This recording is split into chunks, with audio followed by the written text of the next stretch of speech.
Okay, so the title of my talk is Using Growth Faults in 3D Seismic to Better Understand Normal Fault Kinematics. So why is understanding normal fault growth important? Well, for a variety of reasons. For understanding the general processes of continental rifting and breakup, hydrocarbon exploration, and carbon sequestration. And what we're focusing on today, of course, geohazards assessment. As of now, the current models for seismic hazard analysis in areas of exceptional tectonics don't really take like fault age or maturity or the fault models that I'm going to talk about next into account, and perhaps they should. And why use 3D seismic? So when you're studying fault growth in outcrop, there's obviously temporal and spatial limitations. But if you're using 3D seismic, you can look across 50 kilometers squared or even larger, and you can look at faults on scales of several million years. So it's a nice addition to looking at faults in outcrop, looking into 3D seismic as well. Okay, so there are two competing fault models when you think about fault growth, the first of which is the propagating fault model. So under a propagating fault model, we're looking here at faults in map view. And here we have a displacement profile of a fault. And the x-axis here is length, y-axis is displacement. T1 is time one. So as faults continue to get older, they increase in length and displacement throughout their lives. So here, this is a global database of throw versus length data of faults here, normal faults here. And under a propagating fault model, they would follow a trajectory like this, accumulating length and displacement at the same time. Under the constant length model, faults establish their maximum length geologically instantaneously. And then for the rest of the fault's life, they only accumulate displacement. And so while these are all fixed places, usually at the end of different faults' lives, in order to get here, the faults would follow a trajectory of maximum length and then displacement. However, there's also a hybrid model, which is more recent, under which the faults follow a propagating fault model for the first 20 to 30% of the fault's life, and then the constant length model for the remainder of the fault's life.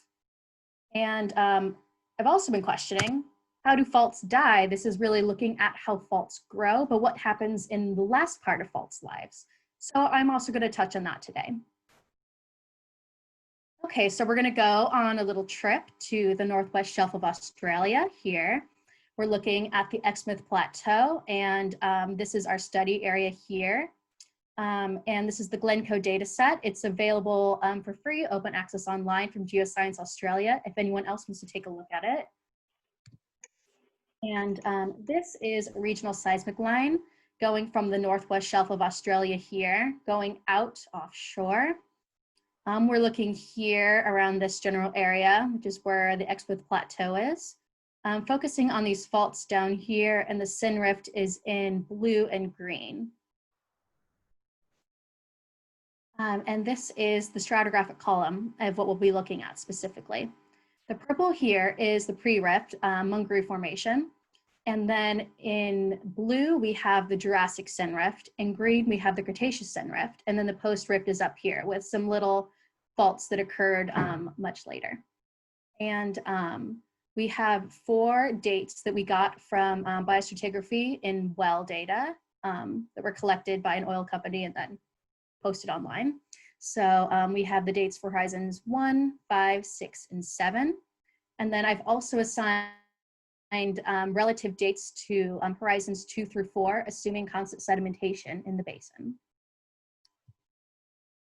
And this is a seismic section going across our study area here. And keeping in mind, this is 10 kilometers all the way across here. Throwing some interpretation on. Again, this purple here is the pre-rift. Blue is the Sin Rift, where faulting starts at this blue horizon. And the post-rift is here in red, so the faulting would have stopped at this red horizon here. And then we have all these polygonal faults that occurred later. We're going to be focusing on this fault 2. which is located right here, the fault we'll be looking at in specifics. So this is the surface, which is the base of the sun rift, and also the top of the Mungaroo Formation for people that are familiar with the area. And this is a long strike of the fault right here. And then I took throw measurements all the way across the fault, and you can measure throw here by taking the cutoff from the hanging wall and the cutoff of the footwall here. Measure throw all the way across in order to get this, the throw length plot, going all the way across the fault. And here, this blue horizon corresponds with the start of the faulting with this blue horizon here. This peach horizon correlates with this peach horizon here, and so on and so forth until the red horizon, which signifies the death of the fault. As you can already see, there are 3 throw maxima in this throw length plot, here, here, and here. This main segment of the fault correlates with this right here, this kind of straight section of the fault. And then there are 2 little bends at the end of the faults. We call them fault kinks, right here and right there. And those are correlating with the other 2 throw maxima here and here. And that can already kind of start to tell us that this fault probably started off as 3 different fault segments that then linked up later. And we're going to take a little look farther into that now to see when that happened. Okay, here we're going to start doing, we're going to look at length and throw through time. The throw values I got through some throw backstripping, which I'm not going to go quite into detail here. We're going to look at the isochrons and the EI analysis. An isochron is just a thickness map that's showing the thickness changes between 2 surfaces. In this case, it's between that blue and pink horizon that we saw in the previous slide. So when a normal fault is active, as the hanging wall is moving down, it's creating additional accommodation space in the hanging wall for additional sedimentation. So if we're getting additional thickening in the hanging wall along the fault, that means the fault was active. So when we have values that are, or when we have spaces here that are more purple and pink along the hanging wall, that means the fault was active. And where we have yellow on both sides of the footwall and the hanging wall, that means the fault was inactive. And EI analysis, that just stands for expansion index analysis. And that's just numerically showing what we see in the isochron analysis, which is change of the thickness of the hanging wall divided by the thickness of the footwall.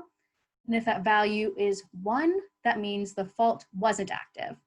But if the fault, with the value of the EI is greater than 1, that means the fault was active. Okay, so we'll start looking at this through time. So early in the fault's life, between horizon 1 and 2, it establishes a big bulk of its length rather quickly, nearly 12 kilometers long and about 50 meters of throw. And then between the next 2 horizons, 2 and 4, we get a little bit of tip propagation right here. So we have a fault length of about 14 kilometers or 15 kilometers and about 110 meters of throw. In between the deposition of horizon 4 and 5, this middle segment completely links with this other segment here, the southern segment. And it has it has a length of about 70 kilometers and a throw of 300 meters. Now here, between deposition of horizon 5 and 6, the fault reaches its maximum length. And we continue to have this high throw rate that we're seeing right here. And that's a maximum length of about 19 kilometers. And then something kind of interesting happens here. Between, at the end of the fault's life, between horizons 6 and 7, the active trace line shortens along the fault. So at the end of the fault's life, it's only about 13 kilometers long, yet it continues to accumulate a decent amount of throw. So something interesting, we're seeing what we call here a stage of fault tip line retreat. Okay, and these are results from the rest of the study area. This is just that same isochron, but all the way across our seismic. And as you can see by the thickness maps, Between horizons 1 and 2, the faults have established the bulk of their length. But as we can see here, this little section blown up, we're still not getting any thickening on the very tips of the fault. So then the faults continue to grow between horizons 2 and 5 here. Between 5 and 6, all of the faults have reached their maximum length, and we're getting a big increase in fault slip rate. And then here, between horizons 6 and 7, all of the faults experience a stage of fault tip line retreat, where strain is partitioned into the middle of the fault, and they kind of decrease in size. And this is some graphs looking at length versus time normalized and throw versus time normalized. So we can already see 3 distinct stages of fault growth. First, we have the lengthening stage, or the propagating fault model stage. And that goes for the first 20 to 30% of the fault's life. We establish the bulk of the length, and it may be even quicker than this because the basin's a bit sediment starved in the early stages and has a low slip rate.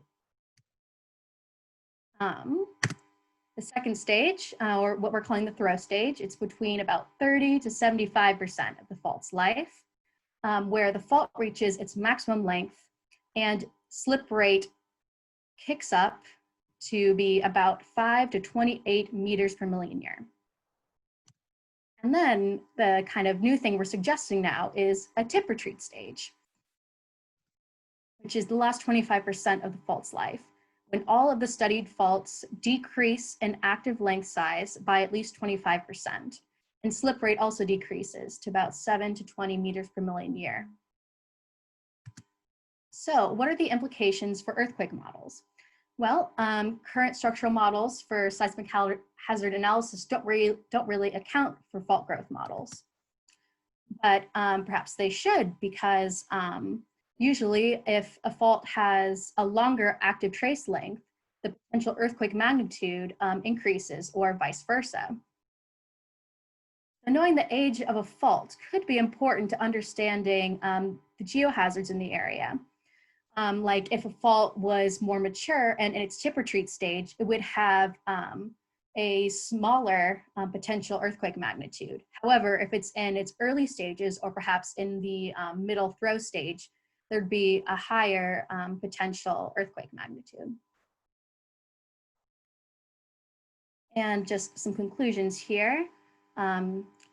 In conclusion, there's 3 stages that we're seeing of fault growth: a lengthening stage, throw displacement stage, and tip retreat stage. Tip retreat could be an important stage of fault growth and should be added to fault growth models.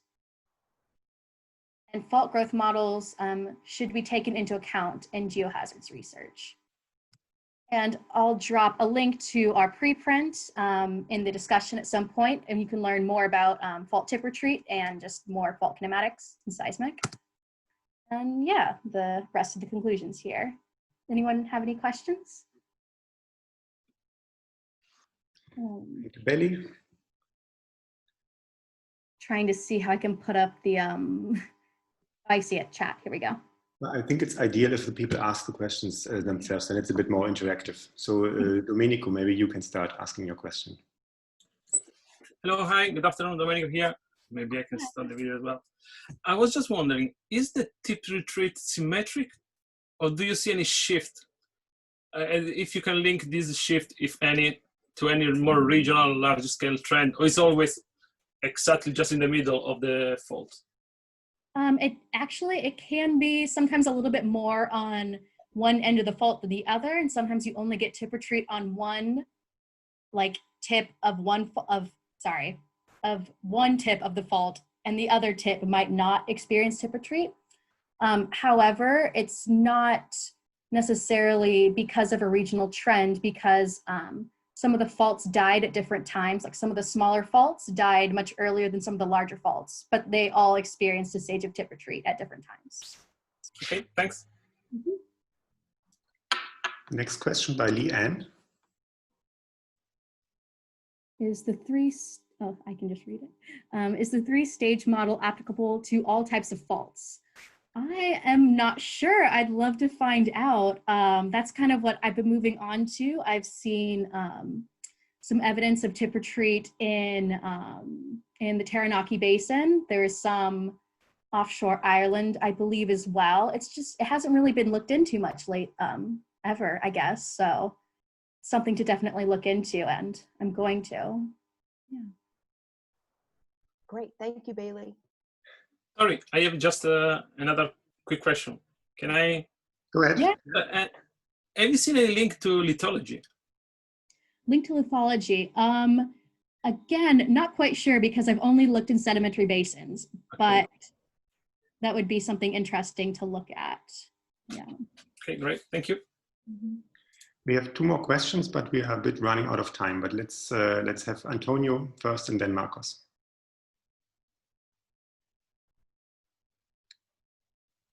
Antonio, can you unmute yourself and ask the question?